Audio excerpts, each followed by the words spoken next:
in Washington, they didn't think blacks could learn how to fly. And just to show you what the attitude was, the person in charge of the CPT training made a statement. He didn't think we could learn how to fly. Now, he's in charge of the program, but that was the attitude that blacks could not learn how to fly. They built that airfield down there as an experiment because they knew we couldn't learn how to fly, and that would shut the miles up.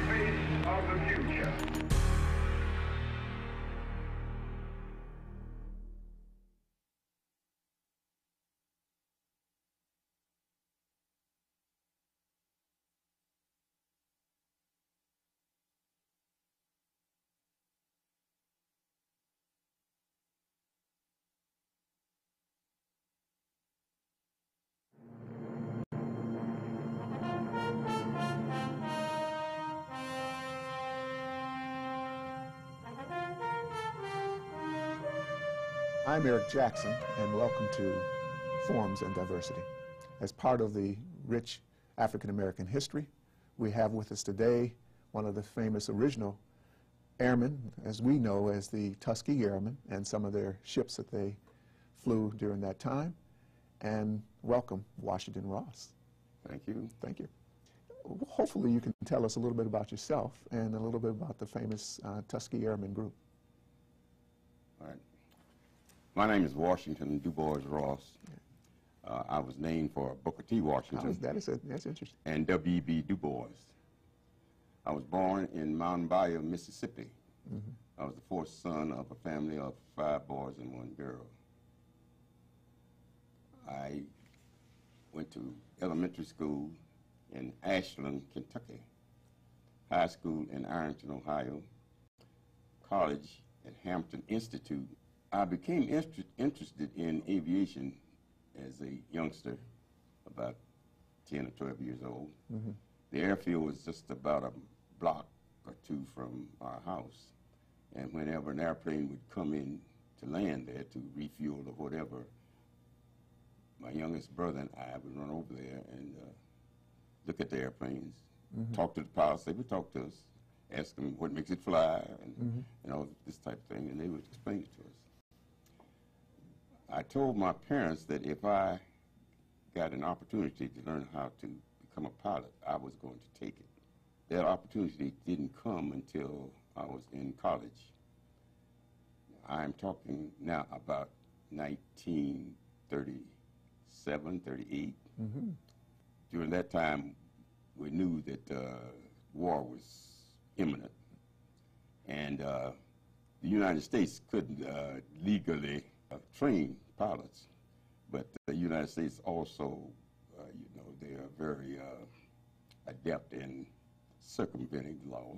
Now, when you said they wasn't authorized to train pilots, right? There was other pilots being trained. You're talking about? No, I'm talking about for the Air Corps. For the Air Corps, they could not legally train pilots because we were not at war at the time. Okay, I got you now. This is for all pilots. Okay. I'm talking about.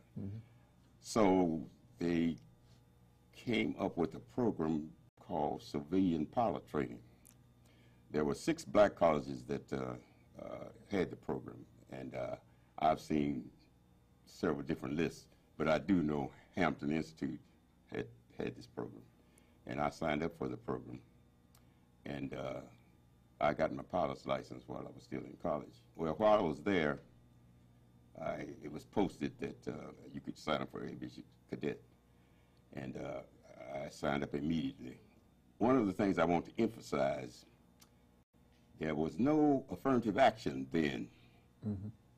We had to pass the same examinations that the whites passed, and both physical and written. In addition to that, we had to have at least 2 years of college or university. Well, that was no problem for me. I had my degree. Go down to Tuskegee, Alabama. That's where the black pilots were being trained. Now, they built a whole field, which cost millions of dollars, to train just us, when if they had been integrated, we could have gone to the field already built. But that's the way things were done back then. Training was in 3 phases: primary, basic, and advanced. Primary training was done by civilians. Okay. And Tuskegee Institute was in charge of that. All the instructors were black. We studied power plants, navigation, actually aircraft identification, Morse code, which we said, now what in the world are we going to do with Morse code flying a fighter plane? You got one hand on the stick and one hand on the throttle. Now, how in the world are you going to do any code? But anyway, we had code. We did that, and of course, physical training was emphasized. I mean, this was really emphasized.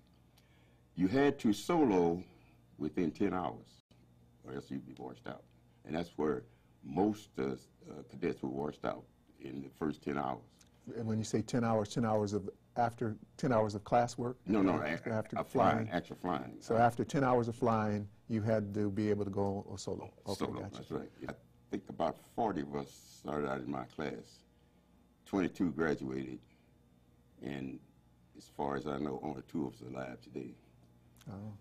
After primary, you went to basic, and I did not see the point in basic training. It was more horsepower and whatnot, but frankly, I did not see the point in basic training, but they had basic training. I understand they did finally cut it out.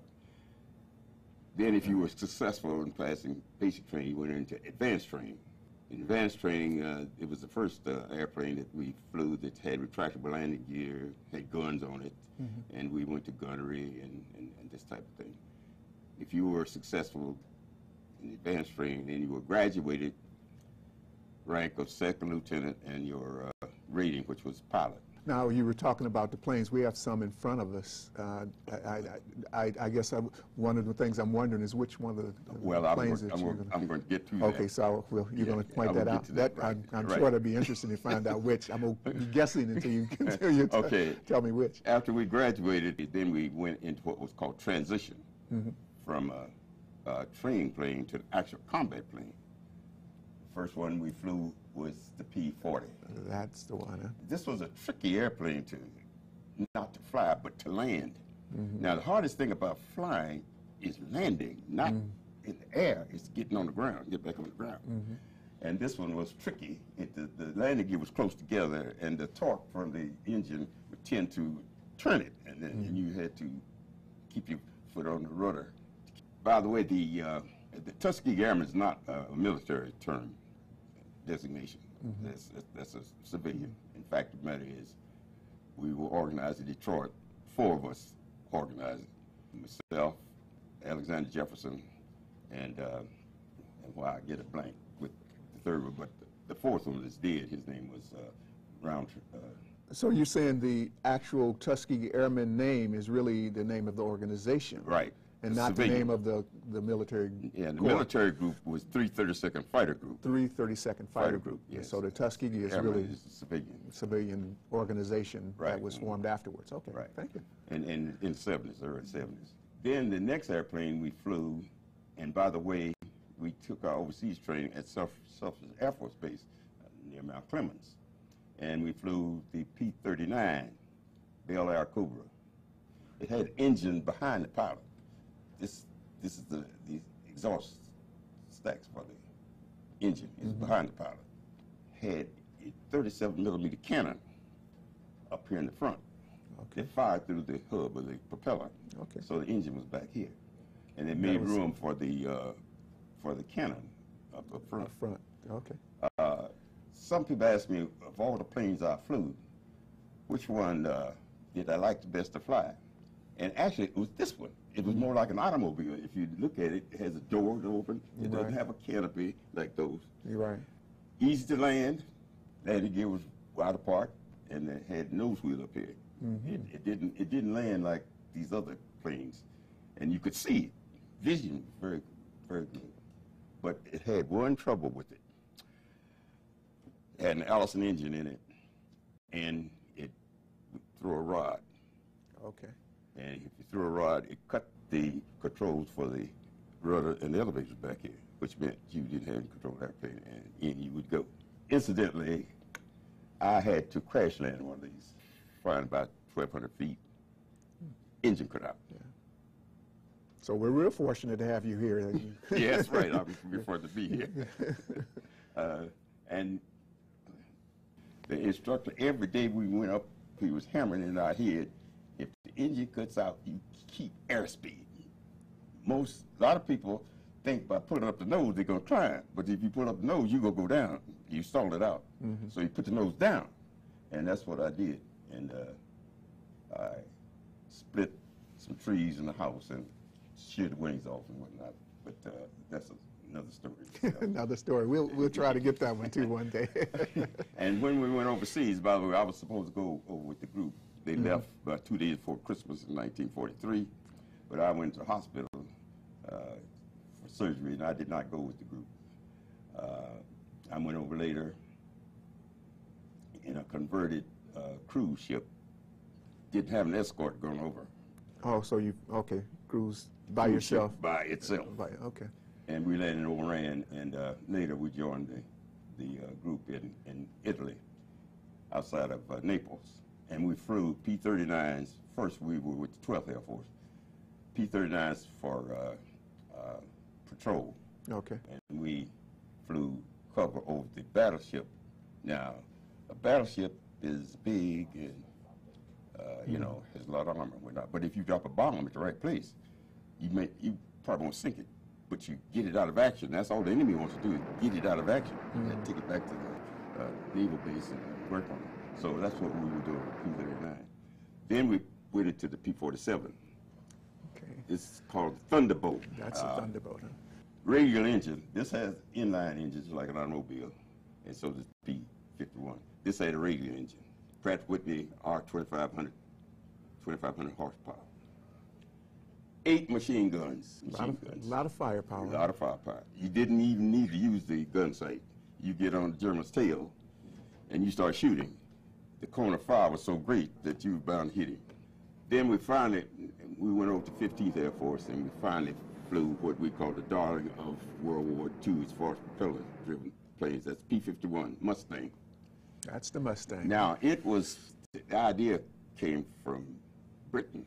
The Spitfire was becoming old and obsolete, and they wanted a new aircraft. So they got with the United States, and the United States built the airframe. British furnished the engine, Rolls-Royce Merlin, 1,500 horsepower. This is about 1,250 here, the Allison. And that's when we began escorting the bombers. P-47 had firepower and whatnot. In fact, the matter is, it was more rugged than P-51, and it just about as fast as P-51. But it was a gas guzzler. It didn't have range for escort. But P-51 did. We had 2 auxiliary tanks, which are not on here. We carried extra gas, and you could stay up about 5 hours by leaning, getting real lean. You could stay up that long. P-47 we had an auxiliary tank, but we carried more gas in the auxiliary tank than the inside tank. So as soon as you took off, you better switch to the auxiliary tank because you got in a fight. You might not have enough gas to get back home, which was not too cool. I flew 63 missions altogether, and I came back home after I flew my missions. And when I got back to the States, then I became an instructor in the B-25. And that's the bomber? The bomber. Okay. This nice airplane to fly in peacetime. By the way, we did not have jets in the United States, did not have jets operational in World War II, so I never flew a jet. If you saw a jet with the propeller-driven plane, he shouldn't be able to shoot you down because he can't outturn you. In order to shoot the plane down, you have to outturn the plane. You try to get inside of it. Actually, you shoot ahead of it, and the plane goes into the... Okay. So a jet can't turn that tight. He's fast, but he can't turn really tight. So he might go around twice while you go around once, but as long as he's going around, you just keep going around, and finally he's going to have to leave and get some more fuel, and you go back home. Okay. I became an instructor in B-25. Then I was on active duty almost 4 years to the day. After my active duty, I joined the reserves, and I retired from the reserves in 1981 with the rank of lieutenant colonel. Tell me the connection with Selfridge Air Base. You said I think you call that the P-39. You trained for combat at the Selfridge Air Base. Yeah, tell me that connection. Yeah, it was in preparation for going overseas, because that's what we flew first when we got overseas, was P-39. And we were sent, by the way, up to Oscoda in the winter time. That's up in Michigan as well. Yes, up in Michigan. Right. Snow was about 3 feet deep. And we were supposed to be getting, I guess, winter training up there, but we didn't do any flying up there at all. So Selfridge is a long ways from Alabama and southern training. So how is that the only place you trained? Is it any history? Well, that's the only place I trained, but there was some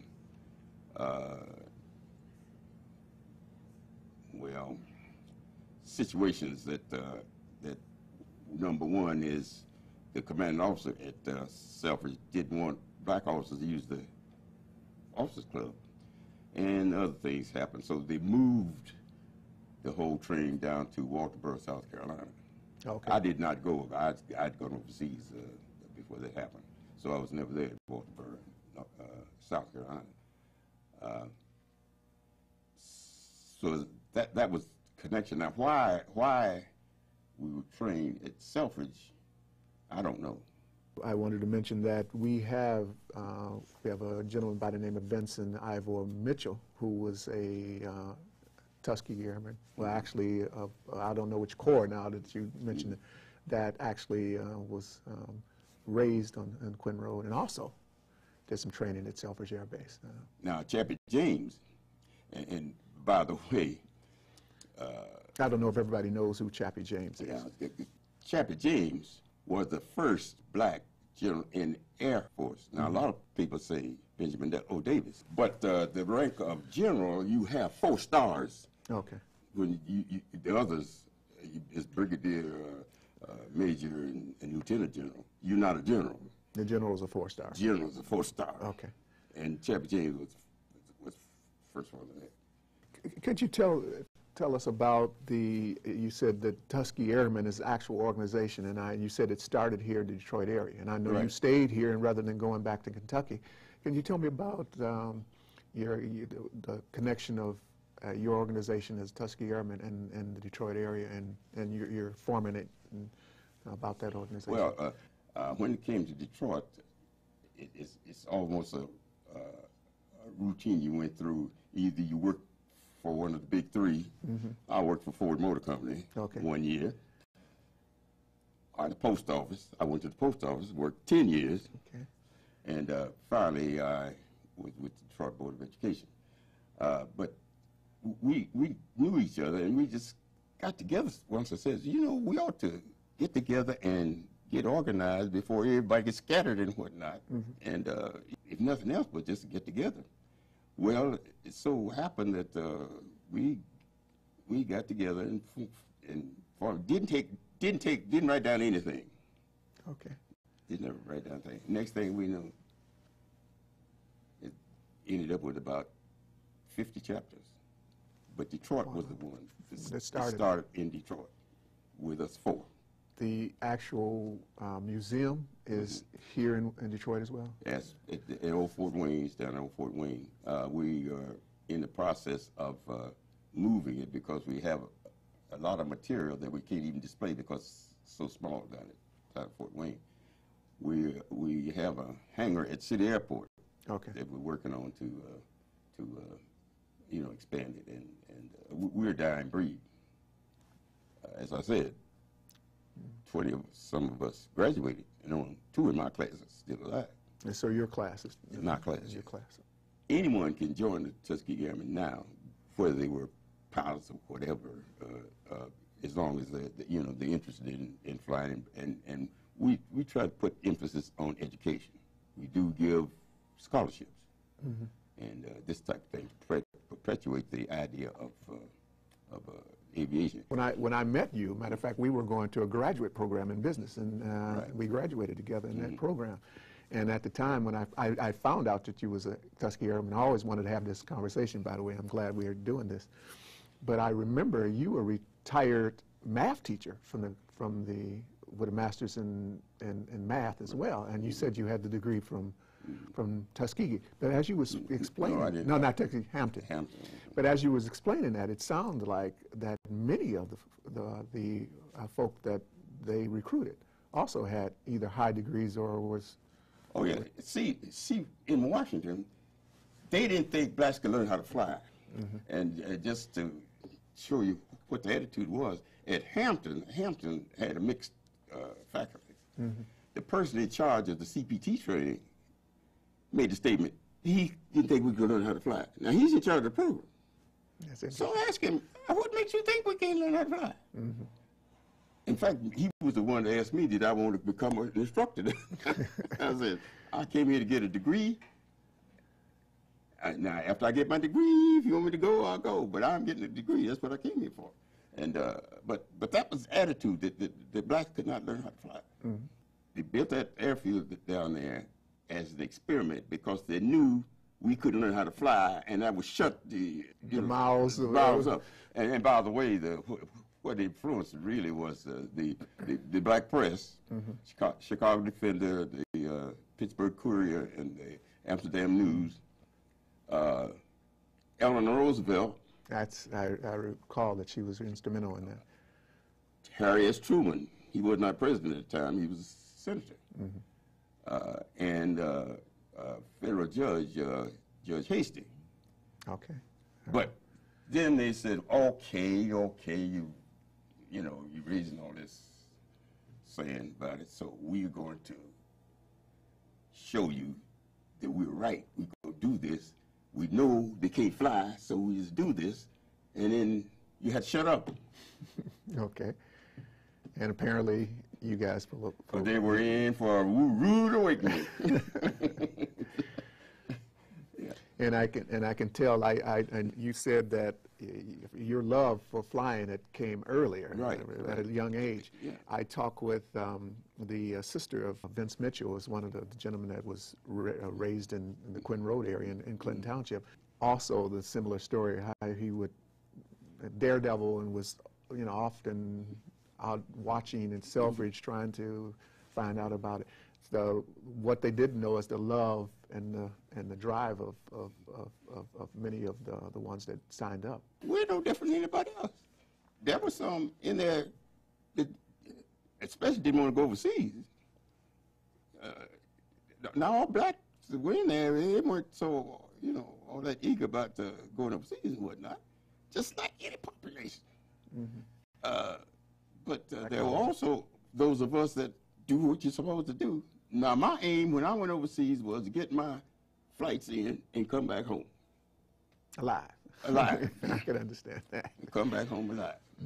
In fact, the matter is, I had a friend, he stayed in, and he got shot down over Pusan, flying the F-84. But he and I would volunteer to take flights. Okay. The operations officer in my squadron went to Hampton too. I mean, I know we weren't classmates. He was an upperclassman. So when he needed pilots and he was running short, we told him, said, "You come get us," because EJ was just like me. He wanted to get his missions in and come home, and I want to get mine in and come home. I mean, I wasn't over there to become an ace and whatnot, all that. I called myself a journeyman pilot. And I accomplished that. I got my missions in, and I came home. If I can recall, Detroit public schools have a one or two air and pilot courses. Well, yes, at Davis, it's aeronautical and space. Aeronautical and space courses. And actually, we have 3 paragliders that you can get training in, and we've had students that we've sort of sponsored go to Western Michigan, and take a vacation over there. And I'm gonna give my school a little boost. Hampton University is one of the few black colleges that you can get your. I don't think people understand that that's one of the historic black colleges. Our church member's granddaughter graduated from there, and she is a commercial pilot now. So we, due to some of the efforts of your organization and some of your history, that career is being trained. Thank you, Washington Ross. Glad to have a chance to talk with you. I've been wanting to do this for a while to find out what you. That your other side of the story, and I know we spent some time together, so thank you for joining us. Well, it's a pleasure being here, and this is what most of what I do now. Thanks again for joining us in Forms and Diversity, and hope you enjoyed the show, and you will tune us in again. Thank you.